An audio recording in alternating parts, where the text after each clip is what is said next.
Good afternoon, everyone. Good afternoon, sir. My report is all about the strengths and weaknesses of Filipino character, a socio-cultural issue, Chapter 4. There are 8 strengths and weaknesses of Filipino character. Number 1, the extreme family-centeredness. Number 2, extreme personalism. Number 3, lack of discipline. Number 4, passivity and lack of initiative. Number 5, colonial mentality. Number 6, kanya-kanya syndrome, talangka mentality. Number 7, lack of self-analysis and self-reflection. Number 8, emphasis on forma rather than substance. When we say extreme family-centeredness, as we all know that it is the concern for the family, and one of the Filipinos' greatest strengths, and the extreme it becomes a serious flaw. Excessive concern for the family creates an in-group to which the Filipino is fiercely loyal to the detriment of concern for the larger community or for the common good. When we say extreme personalism, it is called pakikipagkapwa-tao. They take their relationships with others in a personal way. For instance, when they attend to businesses or official matters, they seek the help of someone they know who has influence to make things easier for them. The one of the example of this is when you are applying a job, then you need to have one person, or shall we say, or a backer for you to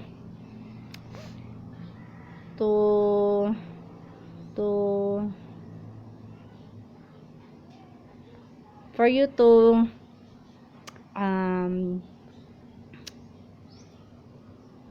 be in that offices.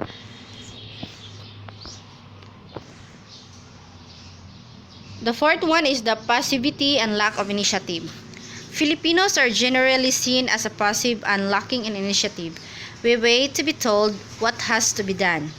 We tend to show strong reliance on others, like government and other leadership, to do things for us. Number 5, the colonial mentality. When we say colonial mentality, it is the internalized attitude of ethnic or cultural inferiority felt by people as a result of colonization.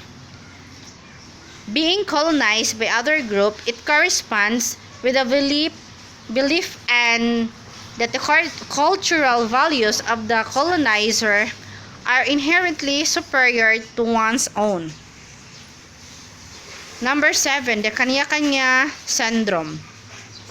It is an offshoot of crab mentality. Filipinos with crab mentality do not seem to be happy when someone becomes successful and tends to pull them down.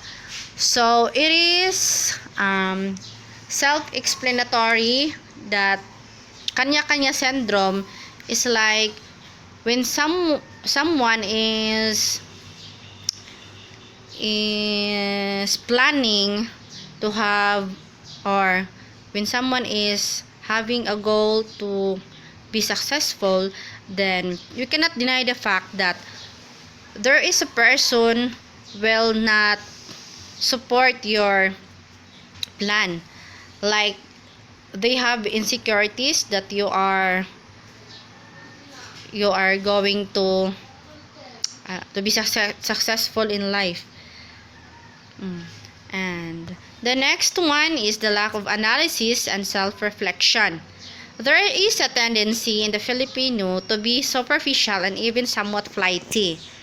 So, we cannot deny the fact that every one of us has the ability and has the ability to analyze and to reflect, but we cannot deny also that there's a person who couldn't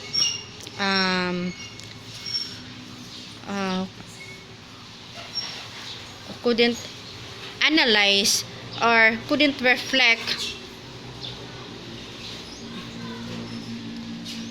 shall we say, when we say self-reflection, it is like looking into a mirror and describing what you see. It is a way of assessing yourself, your ways of working, and how you study. To put it simply, reflection means to think about something. What is self-analysis? When we see self-analysis, it is a systematic attempt by an individual to understand his or her own personality without the aid of any other person. So it is also a self-explanatory that self-analysis is if one person analyzed, then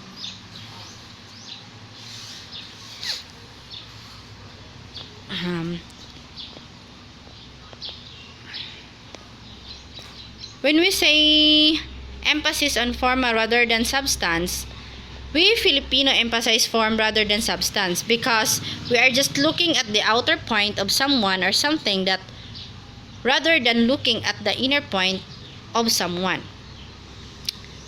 Okay. How to use strengths to counteract weaknesses? In order to use strengths to counteract weaknesses, we need to recognize and accept your weaknesses.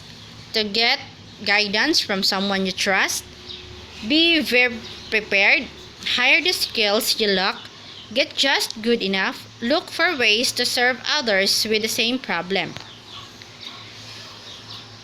From the discussion of the strengths and weaknesses of the Filipino, it is clear that there is much that is good in us, but there is also much that needs to be changed.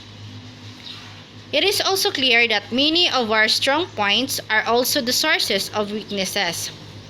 As people, we are person-oriented, and relationship with others are a very important part of our lives.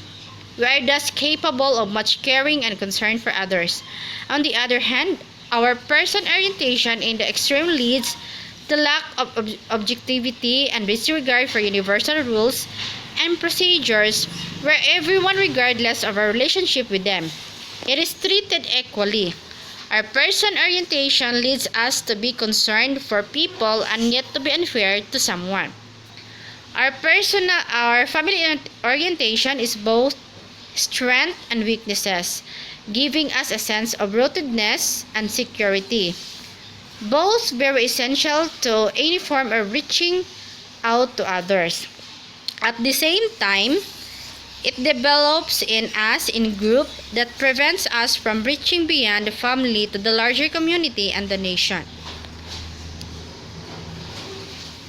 Here are the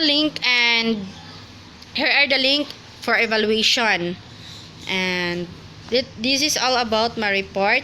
It's all about the concerns of the strength and weaknesses of Filipino characters. That's all my report. Thank you and God bless.